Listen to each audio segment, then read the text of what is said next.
Boa noite, irmãos. Graças a Deus estamos aqui mais uma vez para falar a porção da palavra de Deus. Esse hino que a gente cantou, ele fala muito interessante. Tenho paz no Senhor, tenho paz, doce paz no Senhor. É um hino que traz para a gente uma afirmação, né? Que seja o caminho de gozo, de luz, ou seja, com trevas de horror. Por Cristo tenho aprendido a dizer, tenho paz, doce paz no Senhor. Tenho aprendido a dizer, tenho paz no Senhor. Porque o Senhor é Ele que nos garante, né? É Ele que nos dá condição, é Ele que nos cura, é Ele que nos salva, é Ele que nos edifica. E é Ele que vai ser o início e o fim da nossa vida. Está tudo nas mãos dEle, né? Então, quando eu tenho conhecimento, convicção daquilo que eu creio, em quem eu creio, eu vou ter uma vida mais tranquila. Saber que a vida ela é feita de alegrias, né? A vida é feita de muitas alegrias. Tem uma colocação que eu acho interessante. Todos os milagres de Jesus, eles foram incompletos. Todos os milagres. Vai pensar no milagre aí. Fez multiplicar os pão, né? Fantástico. Mas só durou aquele dia. O único milagre de Jesus foi para sempre, é a salvação nele. Essa é para sempre. Essa foi completa. Você vai falar, está consumado. Agora, pessoas enxergaram, voltaram a morrer, ressuscitou morto, que é fantástico, né? Pessoas se enriqueceram e mesmo assim partiram para a glória, né? Não tem jeito. Não é mesmo? Você vê personagens bíblicos que enriqueceram demais, né? Aí você fala assim, que milagre extraordinário. Mas passou-se o tempo, não é mesmo? Então é isso. Então essa convicção de quem eu sou. Gente, eu tenho falado muito disso aqui. E a gente valorizar isso, a gente vai viver a vida aqui com mais leveza. Você como é que vai leveza? Não tem como fugir, né? Não tem para onde correr. Não tem para onde correr. Para onde fugirei da tua presença, né? Não tem para onde fugir. Salmo 139 vai falar que onde a gente for, o Senhor está ali. Não é mesmo? Vamos abrir então, as nossas Bíblias no livro de Colossenses para a gente compartilhar um pouco, caminhar um pouco nessas palavras de Paulo aqui. E, como a gente diz sempre, todos estão em liberdade. Não é mesmo? Aqui não é um... aqui nós estamos aqui para aprender junto. Não é mesmo? Pode ficar à vontade, pode interromper a hora que precisar. Né? Não se preocupa que eu não estou com pressa de acabar. Né? Quando é 8h20 mais ou menos, a gente fala amém e vamos embora. Não é mesmo? Então, pode ficar à vontade, né? Eu não tenho essa questão assim de um meio, início, fechamento da mensagem, não vai ter isso.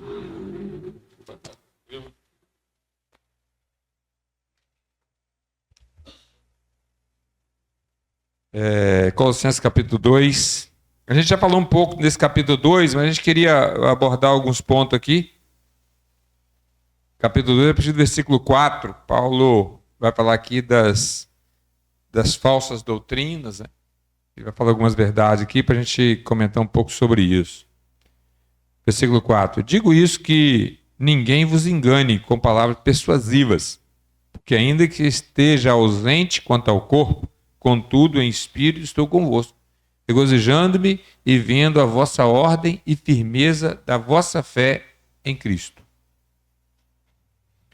Como, pois, recebeste ao Senhor Jesus Cristo, assim também andais nele, arraigados, sobreedificados nele, confirmados na fé, assim como foste ensinado, e abundando em ação de graça.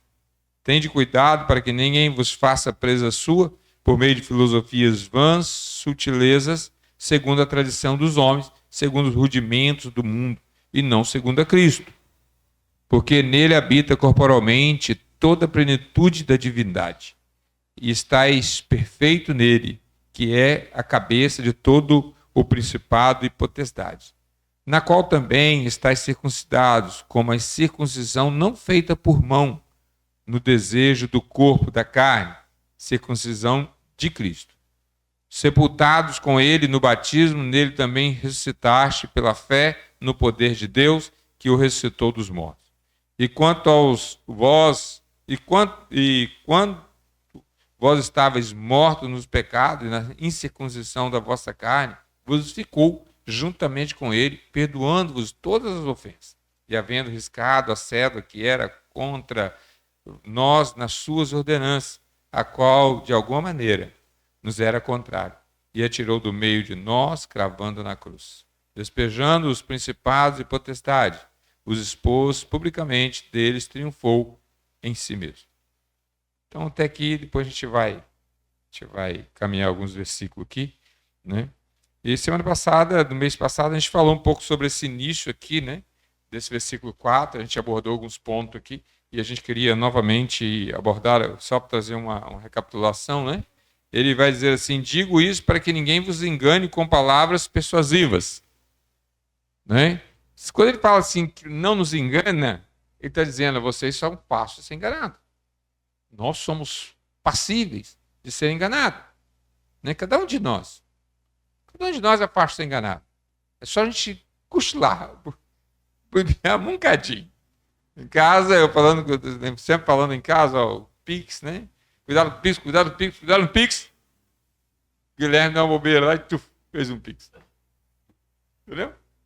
Inteligente, manja de tecnologia, moleque esperto, bom, manja de tecnologia, manja de celular. Cronou o telefone de um parceiro dele lá. Aí eu pensei assim, é para ver, isso aí mostra, isso tem um lado positivo, você sabia?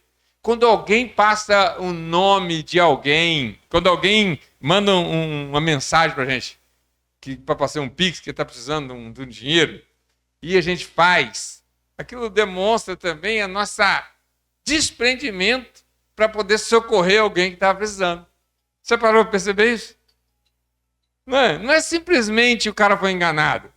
É aquele desprendimento de poder socorrer alguém que pediu ajuda. Como é que funciona esse golpe? Esse golpe funciona desse jeito.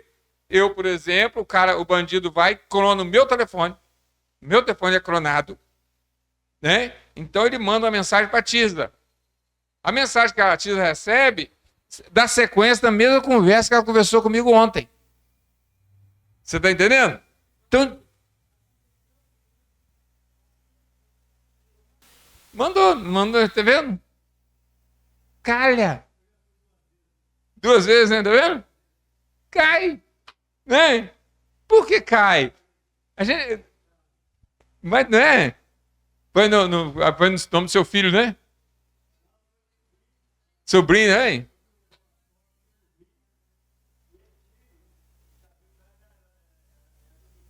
É.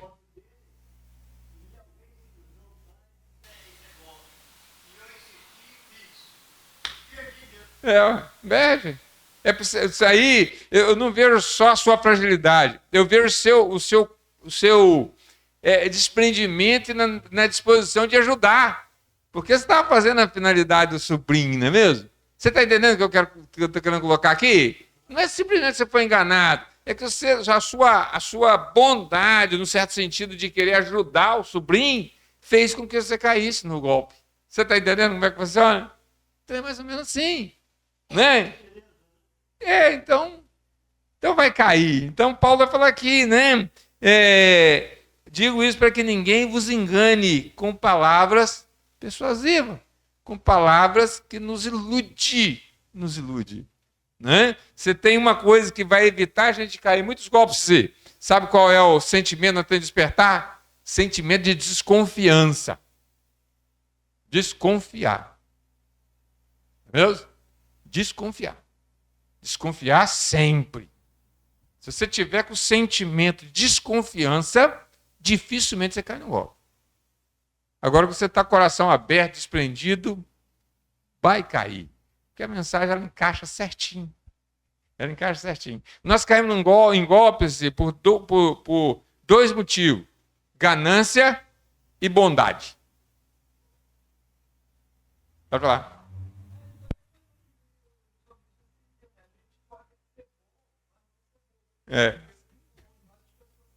Sim, justamente. Então é isso. Nós caímos no golpe por 2 motivos. A gente cai por ganância ou bondade. Por que ganância? Ela também tem um outro termo, medo. O medo também faz a gente cair em golpe. São 3, tá? São 3. ganância, bondade e medo. Não é mesmo? Então, quando a gente vê um negócio muito bom, vai cair no golpe. Quando a gente vê o negócio como uma ganância de ganhar ter lucro naquilo, vai cair. Né? E quando a gente é muito bom, desprendido, né? Tem essa facilidade de ajudar as pessoas, também vai ter facilidade de cair. Né? E a pessoa tiver muito medo, né? Eu tenho um amigo meu, um conhecido meu, pastor, ligaram para ele ameaçando ele, ameaçando que ia falar das filhas dele, sei o que tem, falou, ele mandou mais de 15 mil. Conhecido meu, pastor bem esclarecido, ele ficou com medo. Então, medo também vai fazer você cair em golpe. Não é mesmo? Então, quando a gente lê aqui, Paulo vai falar assim, ninguém vos engane. Ninguém vos engane. E a mensagem do evangelho, esse evangelho triunfalista, ele traz para as pessoas esse sentimento. Medo, bondade e ganância. Ilude as pessoas. Eles atacam nesses 3 pontos importantes que nós somos vulneráveis. Bondade, medo e ganância. Isso aí vai atrair muita gente. É atraído pela ganância, ele é atraído pelo medo e ele é atraído pela bondade. Pela bondade. Então esse evangelho é triunfalista que Paulo vai falar de anátema, que vai falar de algo terrível, ele abate com essas 3 técnicas.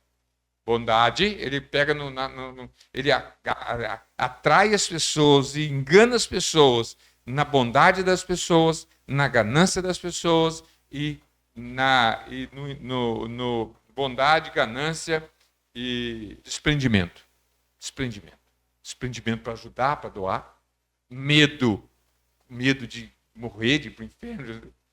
Ganância de querer ganhar mais, ter possibilidade de enriquecer, de crescer. Né? Você vê, dá uma analisada como é que gira esse movimento. Esse movimento que Paulo, ele bem adverte aqui. Ninguém vos engane com palavras persuasivas, porque ainda que esteja ausente quanto ao corpo, contudo em espírito estou convosco. Regozijo-me e vendo a vossa ordem e firmeza da vossa fé em Jesus. Então ele traz aqui, ele olha para essa igreja e ele pega isso. Ele fala, firmeza de vocês. Como tem sido a nossa firmeza? Se Paulo fizesse uma leitura de cada um de nós, qual seria a leitura? Qual seria a leitura que você se faz de si mesmo? O negócio não é eu fazer uma leitura da sua vida, mas a gente fazer uma autoavaliação. Autoavaliação. Qual a nossa firmeza? Qual a nossa convicção daquilo que nós cremos? Qual a nossa expectativa? Qual a nossa esperança? Qual as nossas atitudes, sabendo quem eu sou e para onde eu vou? As minhas atitudes têm trazido coerência daquilo que eu professo e creio. Não é? Isso é uma autoavaliação. Não é mesmo que o Evangelho ele nos liberta para nós sermos servos de Cristo. O Evangelho nos liberta para que a gente possa crescer nele, para nós desprendermos dos nosso querer, dos nossos erros. O Evangelho nos liberta. Nos liberta. Nos liberta desse conceito religioso que muitas vezes nós temos. Então ele fala assim, regozijo-me vendo a vossa ordem e firmeza da vossa fé em Cristo. Ordem, firmeza da vossa fé em Cristo. Então ele traz essa palavra aqui falando a respeito dessa questão. E ele vem aqui, quando eu falei sobre o Evangelho, ele nos conduz a um caminho diferenciado. O versículo 6 vai confirmar aqui, como pois recebeste Jesus Cristo, assim também andai nele. Né? Tem outra palavra, Paulo fala assim, andar em novidade de vida. Novidade de vida. Por quê? Porque eu sou salvo do Senhor. Eu sei em quem eu creio, sei para onde eu vou. Qual esse trecho de crer em Jesus e morrer, estar com ele, ser arrebatado com ele, pode dar um trecho longo. Pode dar um período longo de 10 anos, 50 anos. Quantos de nós aqui já tem quanto tempo de crente, né? Então, esse processo de caminhada, qual tem sido a nossa caminhada? Nós temos caminhado nele, né? Porque ele nos convida a um caminho estreito. Jesus ele vai dizer uma palavra, um versículo extraordinário. Ele vai dizer assim: quem quiser vir após mim, negue-se a si mesmo. Vem, siga-me. Esse é o convite de Jesus. O convite dele é que a gente negue a nós mesmos. Porque eu digo sempre que negar os outros é muito fácil. Negar os outros é muito fácil. Agora, negar a nós mesmos é um desafio. Eu negar algo para qualquer um aqui é muito simples. É muito fácil. Agora, eu negar algo por amor a Cristo, aí o desafio é grande. Mas ele nos convida a isso, a nos fazer uma autoavaliação e que a gente possa dizer o que eu tenho que negar em mim para que eu possa seguir o Senhor. Não é a liderança da igreja ficar vigiando, você tem que largar isso, largar aquilo, mas o Evangelho nos liberta. O Evangelho é libertador. O Evangelho nos liberta. Né? Ele faz de nós servo dele e nos torna livres. Então, um cântico que canta, né? Livre para ser servo, mais ou menos assim. Então, uma letra mais ou menos assim. Faz servo seu para livre eu ser, mais ou menos assim. Não lembro se eu... Mas tem um trecho de um hino que fala mais ou menos essa palavra, né? Então, ele diz aqui no versículo 6, como, pois, recebeste o Senhor Jesus Cristo, assim também nele andai. Recebeu Jesus? É um crente em Jesus? Então, nós temos que andar nele. É um processo. Andar nele, né? Andar no Senhor. Aí ele vai no versículo 7, ele traz umas palavras muito mais incisivas para que a gente possa meditar, muito mais profunda. Andar nele. Mas não andar simplesmente nele. Andar com convicção, arraigado, sobreedificado. Né? Interessante essas palavras. Arraigado, sobreedificado, arraigado fala da nossa profundidade em Cristo. Fala da nossa profundidade em Cristo. Arraigados, né? Às vezes as pessoas olham para nós e vê pessoas frágeis, limitadas, mas ele não sabe o quanto nós somos arraigados no Senhor. Quando você vê uma planta, uma árvore, você não percebe a quantidade de raiz que tem para baixo. Você não consegue perceber a quantidade de raiz que tem para baixo. E são essas raízes que mantêm de pé diante das tempestades que esse mundo nos proporciona. São essas raízes que vão nos permanecer de pé. Fica isso. Cativa-me, Senhor, para livre eu ser. Está vendo? Cativa-me, faz servo seu para eu ser livre. O Evangelho é isso, irmãos. O Evangelho não nos convida a uma escravidão, ele nos convida a uma liberdade. Liberdade para fazer o que é certo. Liberdade para poder escolher. Eu lembro de uma pessoa, um conhecido meu, e ele falou, eu sou livre, posso fazer o que eu quero. Eu bebo, eu fumo. Quando eu falei, pai, você é escravo disso. Se eu quiser beber, eu bebo. Mas eu escolhi não beber, não faz falta. Agora você não consegue ficar um dia, uma semana. Você não consegue ficar um dia sem cigarro. Você não consegue. Porque ele acha que é livre, mas é escravo daquilo. Não é? Então o Evangelho nos liberta. Ele nos liberta, nós somos livres para fazer o que é certo. É o hino, né? Cativa-me, Senhor. Cativa-me, Senhor, para livre eu ser. É assim, leu de novo aí.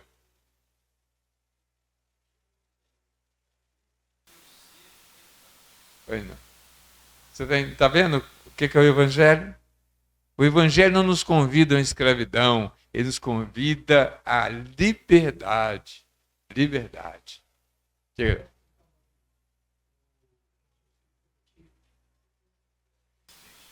Uhum. Todo mês.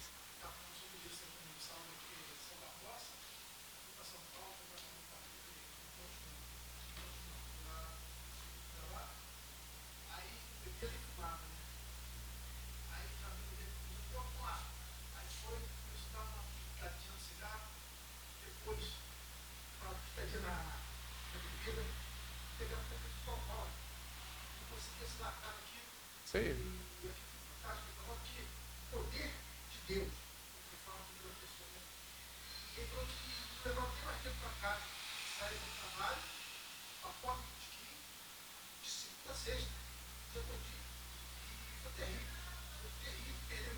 Sei.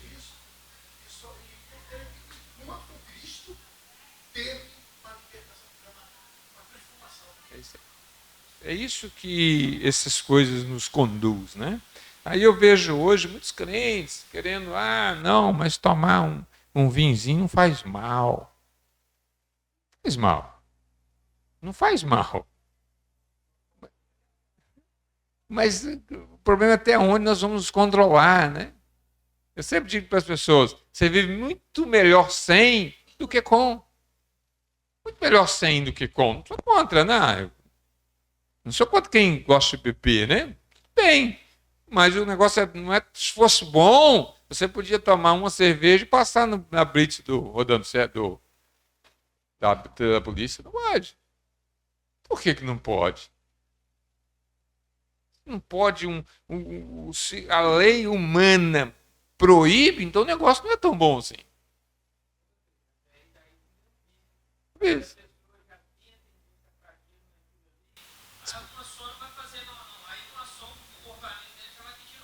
Isso aí.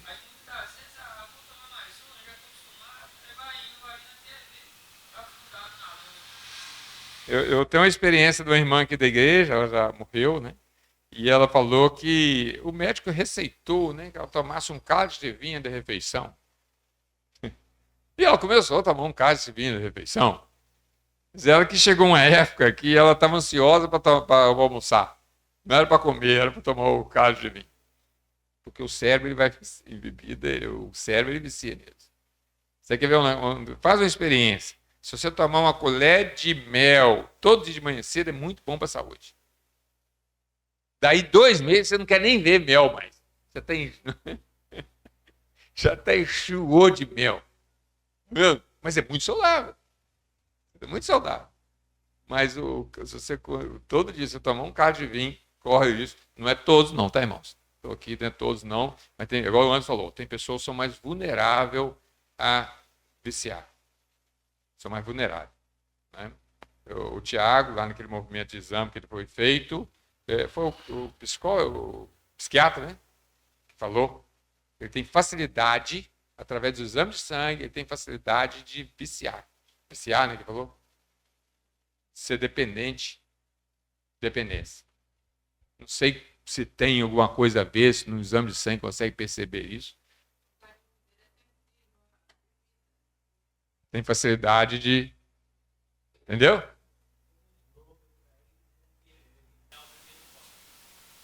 Isso aí. Com certeza.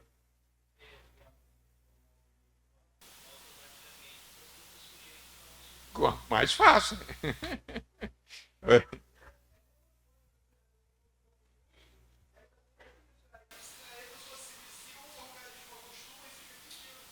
Fica pedindo. É isso aí. Eu só fazer um dado agora, só entre parênteses aí, um dado muito interessante que eu achei um especialista falando sobre essa questão, esse mito do vinho, né? E eu achei interessante a colocação dele. Diz ele que o vinho ele tem uma proporção muito pequena que pode ajudar o coração. Ele tem uma proporção muito pequena. Você acha em outros meios mais coisas melhores, com mais quantidade que no vinho. Aí ele falou uma coisa interessante. O vinho ele tem uma pequena proporção que pode ajudar o coração, mas ele tem um grande conteúdo que prejudica o fígado. Ele prejudica o fígado. Aí ele até fez uma brincadeira. Então, entre escolher morrer de coração e de fígado, morreu, você vai morrer. Não tem jeito. Aí ele falando assim, ó, Entre escolher morrer de problema de fígado e problema de coração, se você puder escolher, aí é melhor você escolher morrer de coração. Que é uma morte mais rápida. Você sofre menos. Você está entendendo? Eu achei interessante a colocação dele. Né? Achei interessante. E a pessoa fala muito isso, né? O bom pro coração. Mas o suco de uva natural, mesmo efeito. E vai te prejudicar menos o fígado. Né? Só que o suco natural não deixa a zonzeirinha, né? Que a zonzeirinha do álcool é que vai fazer com que as pessoas viciem, né? Tem um suco de uva 100% natural, né? 100% suco. Ele tem um doce natural, mas quem é diabetes, até o doce natural prejudica, né? Não tem jeito. O corpo vai arrumar jeito para não morrer. Você pode ficar tranquilo. O corpo vai arrumar jeito. Você pode, eu sempre falo que nós temos livre-arbítrio, né? Nós temos livre-arbítrio. Até nosso corpo tem livre-arbítrio. Quando você come algo, quando a gente come qualquer coisa, o corpo tem liberdade de escolher, separar tudo. Ele separa sozinho. Ele separa aquilo que vai te ajudar, benefício para você. Ele separa aquilo também que é ruim para você. Vai tudo cair na nossa conta. Não tem jeito. Quando você come algo que é prejudicial à saúde, o corpo vai separar tudo lá. Ele separa isso aqui, vai para produzir músculo. Isso aqui vai produzir célula. Isso aqui vai para entupir a veia. Isso aqui para aumentar açúcar. Ele faz isso. Livre-arbítrio. Né? Tem liberdade para comer à vontade. Só que o corpo vai separar tudo. Vai separar aquilo que vai te ajudar e aquilo vai prejudicar também. Você vai levar no pacote. Não tem jeito. Não é mesmo? Então, só voltando aqui para o assunto. Então, no versículo 7, ele fala essas palavras. Arraigados, sobreedificado nele. Arraigados e sobreedificado. Arraigado, raizado. É aquilo que dá estrutura. Aquilo que nos permanece de pé. Arraigado é aquilo que as pessoas não veem em nós. Arraigado é aquilo que as pessoas não veem. Mas é aquilo que nos dá sustentabilidade. E você vai ver, você vai conversar com pessoas com problemas tão graves, dificuldade com luta.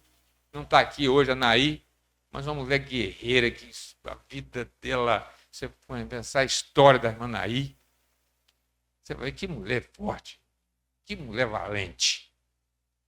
Passou pelo que passou, né?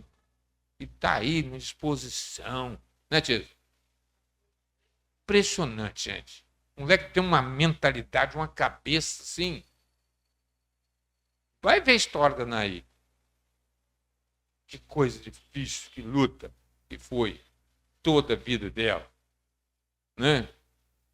Então, você vê que percalço que passou e as lutas que passou, né? Todos nós passamos, cada um de nós aqui temos uma história para contar, nós temos as nossas lutas, né? Que sofrimento não tem medida, irmãos. Não acha que o meu sofrimento é da mesma, para mim é o mesmo que ela, entendeu? Num certo sentido. Porque cada um de nós sabe o peso daquilo que a gente passa e passou no decorrer da vida. Mas quando você olha para certas pessoas, você vê que a dificuldade foi maior. E a mulher está aí firme, dedicada, alegre em proclamar a Jesus. Né? Arraigado. É a raiz, que ela tem profundidade no Senhor. É a convicção de fé. Né? Às vezes você não vê muita coisa frondosa, mas você de repente você não vê, no certo sentido, muito resultado do testemunho dela, da vida dela, resultado no sentido de grandiosidade, né? Mas você vê uma estrutura emocional. Sabe por quê? Porque está arraigada. E as raízes está arraigado nele. Está arraigado nele. É isso que nos faz estar de pé e convicto e alegre quando nós estamos arraigados. São as raízes. Quando a raiz é rasa, qualquer ventinho derruba. Né? Você vai ver planta em árvores que tem a raiz rasa. Você não pode plantar perto de casa, que ela cai fácil. Quebra os galhos. Né? Então nós temos que estruturar as nossas raízes emocional, as nossas raízes de convicção, de quem eu sou. Essas raízes têm que ser profundas. Nós temos que aprofundar em Jesus. né? As raízes das minhas convicções, daquilo que eu creio, daquilo que eu sou, daquilo que eu me tornei em Cristo. Me tornei em Cristo, independente se as pessoas vão reconhecer, independente se as pessoas vão me elogiar, independente que as pessoas vão me abraçar por causa, independente disso. É saber quem eu sou. Né? Quando a gente sabe quem eu sou e quando as minhas raízes estão arraigadas nele, as intempéries dessa vida, irmãos, não vão me abalar. Não vão me abalar. Né? Não sei se está conseguindo acompanhar o raciocínio, né? Arraigados. Agora ele fala também de sobre-edificado. Sobre-edificado é aquilo que as pessoas podem ver. Aquilo que as pessoas podem ver. Edificado fala de coisas para cima. Arraigado fala daquilo que está estrutural. A nossa estrutura. Né? Sobre-edificado. Aí nós temos que edificar a nossa vida nele. Para que as pessoas, para que ele possa crescer em nós. Né? Então, sobre-edificado nele e confirmados, arraigado, sobre-edificado nele e confirmado na fé, assim como foste ensinado, abundando em ações de graça. Sobre-edificado fala das nossas ações de graça. As nossas atitudes, aí nos traz aquilo que é sobre-edificado. Né? É aquilo que as pessoas podem ver, é aquilo que as pessoas podem comentar a respeito de nós. Né? Sobre-edificado vai nos trazer isso, aquilo que as pessoas podem falar de nós. Né? Igual o Jorge falou uma vez, foi do Gilson, né? Alguém falou do Gilson, parece que você falou, não foi, Jorge? Parece que alguém falou bem do Gilson, né?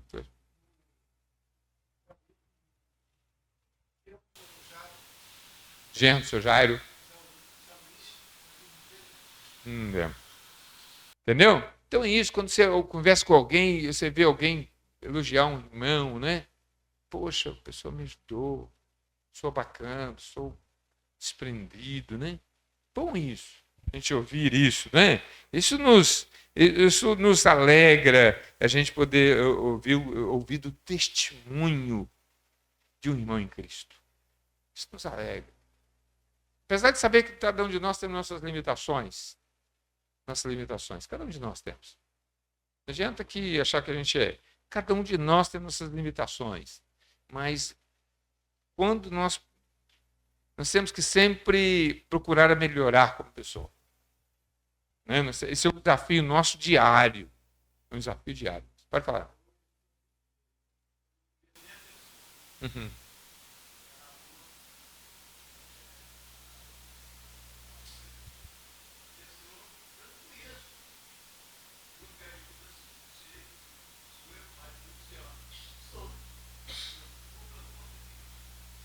Vai ser bom isso, né?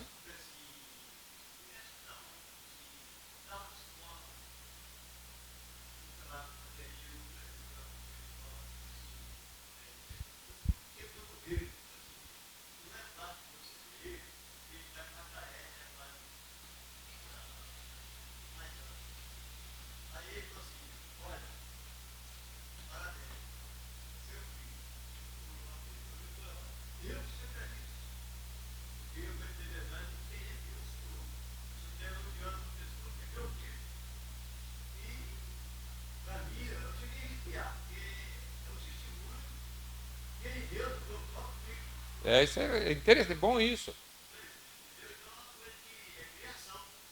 Isso é muito bom isso.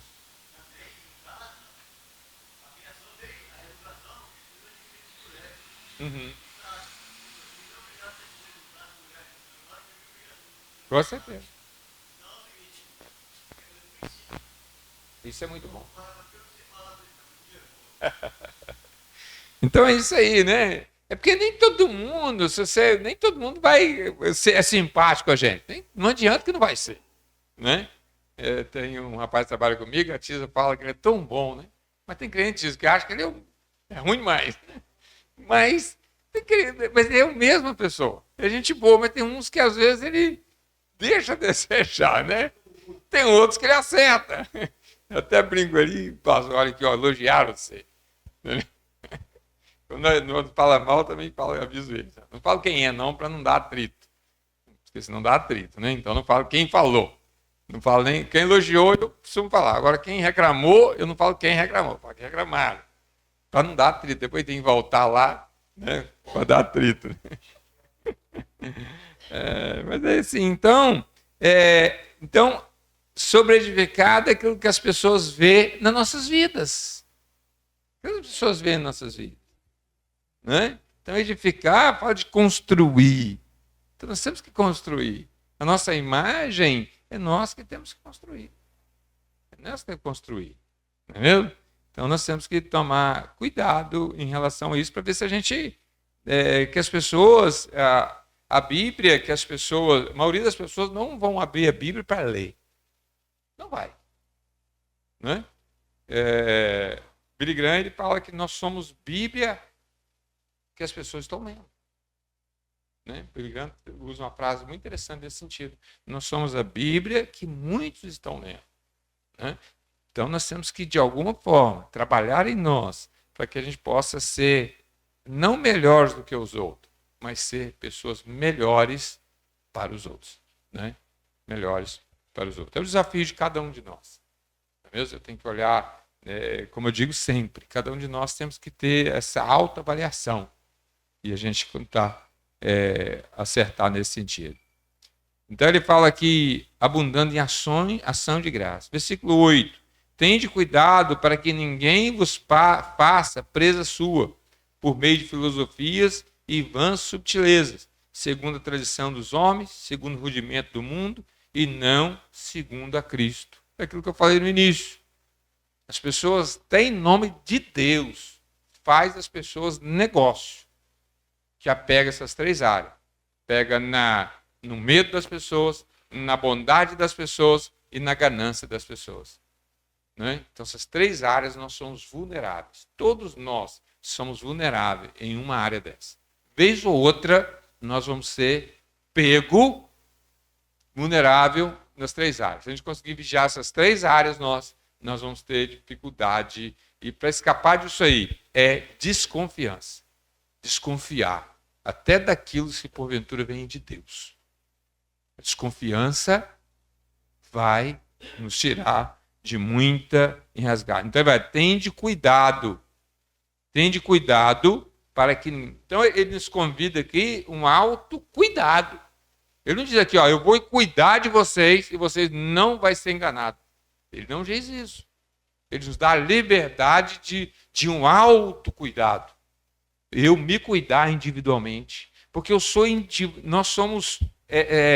eu costumo dizer que nós somos seres individuais, solitários, né?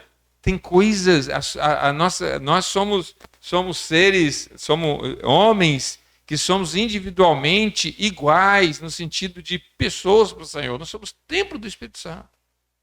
Nós somos templo do Espírito Santo. Então ele nos convida aqui um cuidado. Tende cuidado.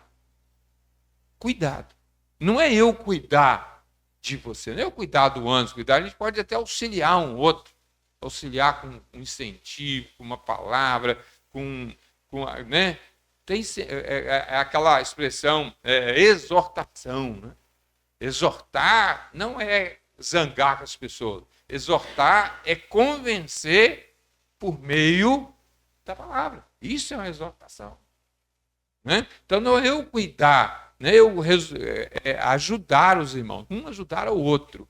Né? Mas nós temos que ter um autocuidado, nós temos que ter autoconhecimento para que a gente não possa ser enganado por essas vãs.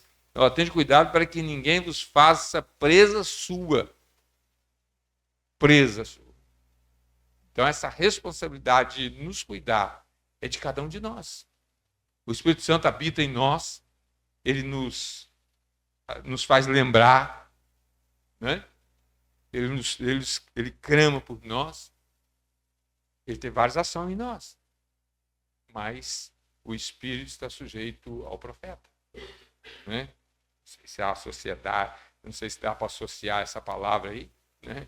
Se não der, Então é mais ou menos por aí. Tende o cuidado para que ninguém vos faça presa sua, por meio de filosofias e vãs sutileza. Vãs sutileza. Você está entendendo? Então, a função de nos cuidar é minha, é de cada um de nós, individualmente. Individualmente. Né? Pode falar.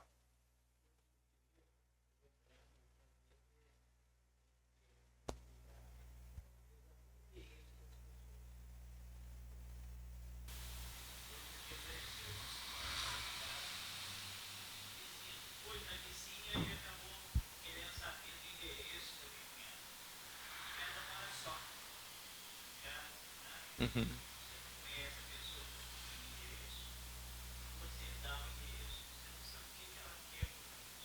Uhum.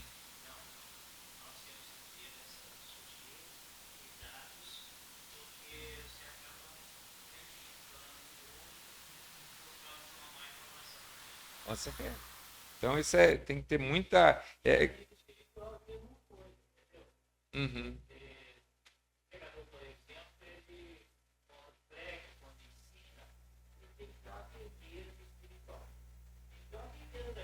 Uhum.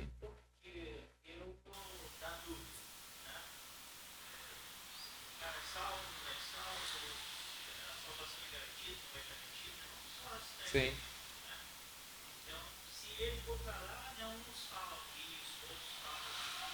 Tem que ter seu posicionamento.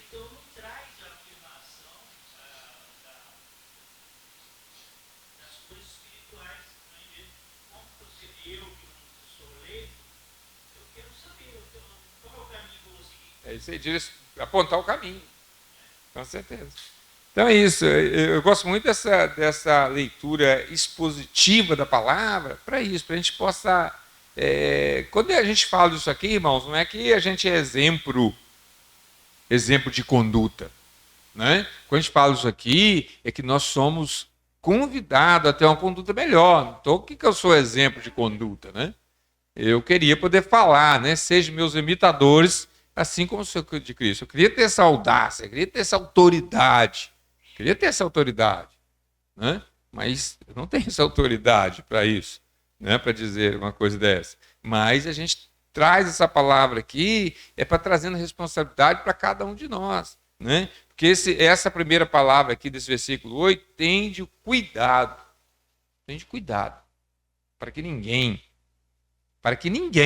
vos faça presa sua, por meio de filosofias e vãs sutilezas, segundo a tradição dos homens. Segundo a tradição dos homens.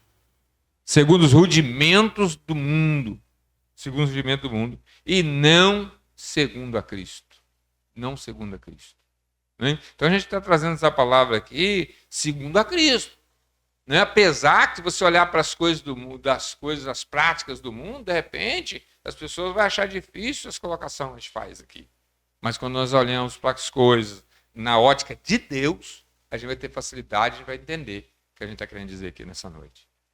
Não é mesmo?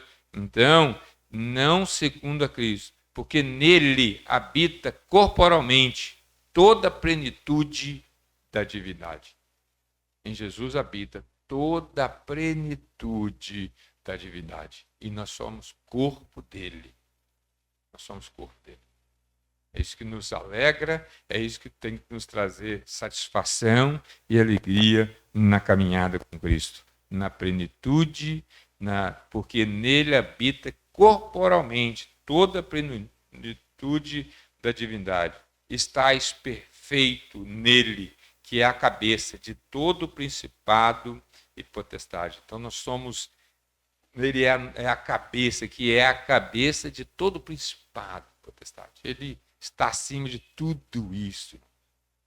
Só para a gente encerrar, um jovem chegou perto de mim essa semana perguntando como evitar as coisas espirituais, né? Ações espiritual na nossa vida, como evitar que as ações malignas porque é muito divulgado isso no meio evangélico. Nós estávamos lá na praça um dia, não sei se você lembra, Jorge, Veio o menininho e falou assim: tio, você ora por mim? Você lembra? Não, tio, pode orar que eu não vou cair, não. Eu falei, quem ensinou aquele menino que oração cai? O menino falou comigo. Não pode orar, tio, pode orar para mim, ora por mim aí que eu não. Pode ficar tranquilo, eu não vou cair, não. Você está entendendo como é que funciona? Quem ensinou esse menino que oração faz cair? Onde ele aprendeu isso? Ele foi em algum lugar que a igreja estava ensinando isso. Que a oração forte, se a pessoa não tiver convicção, cai. Eu vi isso acontecer, gente. Eu vi isso acontecer dentro de centro espírita. Caía mesmo. A pessoa caía lá. Eu cheguei e vi isso. Tá bom? Deixa pra lá, né? Mas, então, só para a gente encerrar, estáis perfeito nele, estáis perfeito nele, que é a cabeça de todo principado e potestade.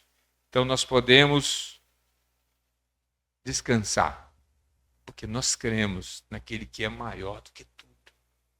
E eu falei com esse jovem, falei, rapaz, a única forma de batalhar, ele quer saber de batalha espiritual. Ele queria saber da postura para batalha espiritual. Aí eu falando com ele, rapaz, pode ficar tranquilo.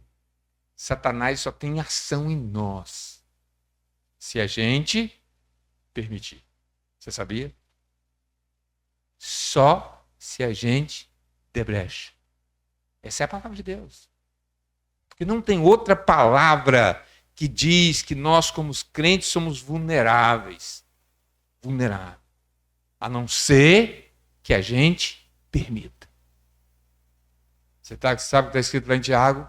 Achegai-vos a Deus, né? Vamos ver esse versículo rapidinho, só para a gente encerrar. Esse vamos encerrar mesmo, só para a gente. Aí o que Tiago vai dizer aqui? Olha que interessante, ó. Se você achar um outro versículo,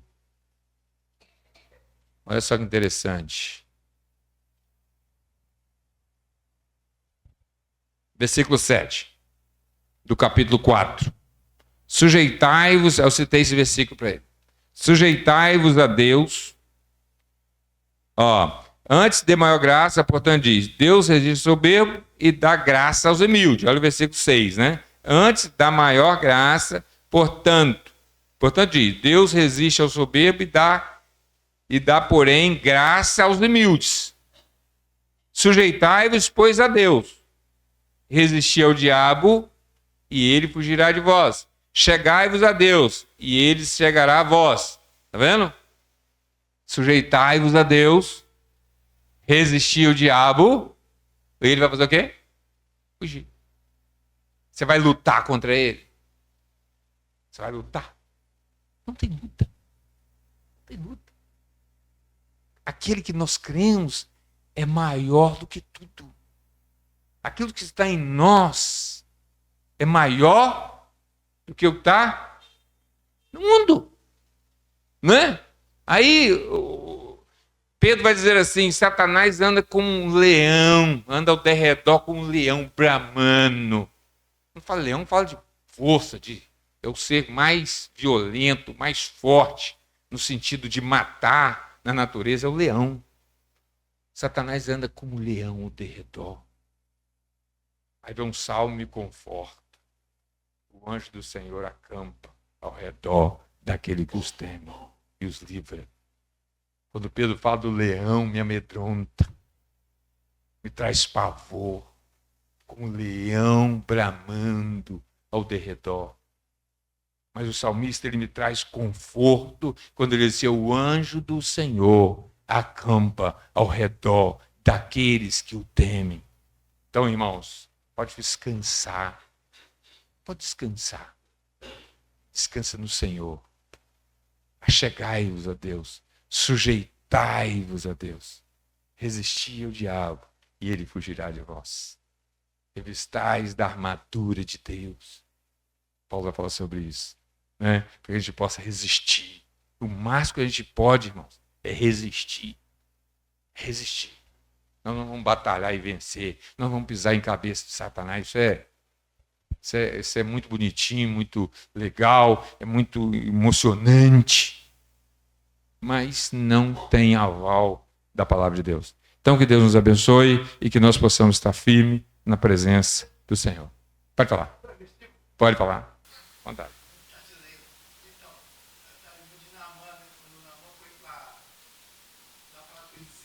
Uhum.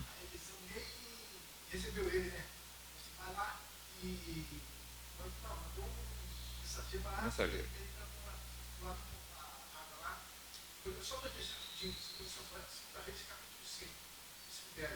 Então Deus mandou um mensageiro, você vai, lava-te 7 vezes no Jordão, e a tua carne ficarás purificada. E esse porém da mão continuou, foi dizendo, esse que eu dizia comigo, certamente ele sairá, você há de pé, tocará o mundo do Senhor, seu Deus, e passará a sua mão sobre o lugar, restaurará tudo. E vem narrando, né? Ele queria, isso que as pessoas querem hoje. É isso aí. Novidade, gritaria, Só com poder. o povo do céu sai descendo, vai parar e plantar e tá bom, cara. A coisa simples, prática, objetiva. Você pode trabalhar para fazer, ele não queria fazer isso. Ele queria Movimento, né? Ele queria ver a graveta pegar fogo. Ele queria o fogo descer.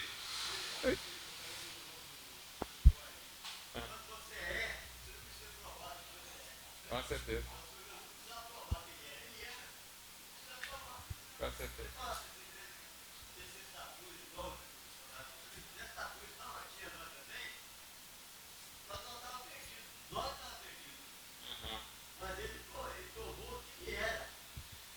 É isso aí.